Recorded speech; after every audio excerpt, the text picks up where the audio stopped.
Ce n'est pas un mythe. Elles existent. Oui, bon, là, il y a existence et unicité, malheureusement, hein. Mais maintenant, il y en a plus, hein. Bon, juste un petit peu plus. La physique est un domaine majoritairement masculin, ce qui le rendait peu accessible aux femmes. Néanmoins, des femmes plus ou moins oubliées par l'histoire ont apporté des contributions majeures à la connaissance scientifique. Aujourd'hui, l'une d'entre elles va nous parler de sa vie et de ses travaux. Coucou, moi c'est Cecilia Payne. Je suis née en Angleterre à Vancouver en 1900 et j'ai fait mes études en botanique à Cambridge en 1919. Là, j'ai assisté à une conférence d'Arthur Eddington. À l'époque, il essayait de prouver la relativité générale à l'aide de photographies d'éclipses. Là, vous pouvez voir une petite éclipse toute mignonne et tout. C'est moi la fille en vert. Ce jour-là, j'ai eu une révélation. Il fallait absolument que je consacre le reste de ma vie à faire de l'astronomie. Du coup, j'ai fini mes études en sciences en 1923 et j'ai cherché un poste pendant un petit moment. Mais il s'est avéré que les postes de recherche étaient fermés aux femmes.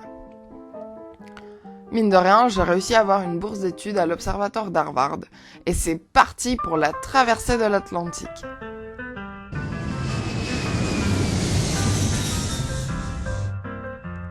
Je me suis basée sur le travail d'énormément de physiciens, des dizaines et des dizaines d'articles, et avec la spectrométrie, j'ai découvert que le Soleil, tout comme la Terre, était riche en éléments lourds, mais que le Soleil avait beaucoup plus d'hydrogène et d'hélium que notre Terre.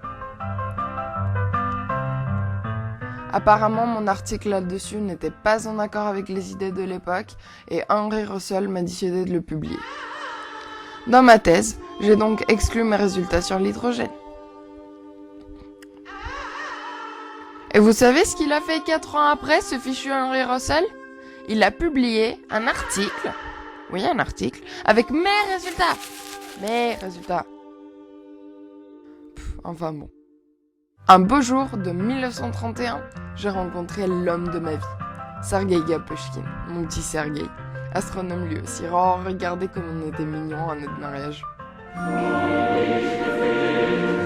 J'ai réussi à conserver mon poste de chercheur à Harvard et j'ai travaillé pendant plusieurs années avec mon mari sur le rayonnement des étoiles. Nous nous sommes concentrés sur la Voie lactée et les nuages de Magellan. Nous avons étudié plus de 2 millions d'étoiles. Non, quand je dis 2 millions, c'est 2 millions d'étoiles. Ouais, bon, je vais pas toutes les dessiner quand même, hein. En 1938, j'ai enfin obtenu un poste fixe à Harvard. Avec un bureau et tout, si. En 1956, je suis devenue la première femme chef de département d'astronomie à Harvard. La toute première! La classe quand même, hein. Et finalement, en 1979, je suis morte. D'un cancer du poumon. C'est la vie, hein. J'espère que ce petit parcours de vie vous a plu. Je vous invite à cliquer sur les cases qui vont apparaître à l'écran. Vous pourrez voir en quoi consiste une éclipse, la présentation d'un spectromètre simple, comment se forment les étoiles, ou la super conclusion de la fin trop marrante. Merci et à bientôt, j'espère.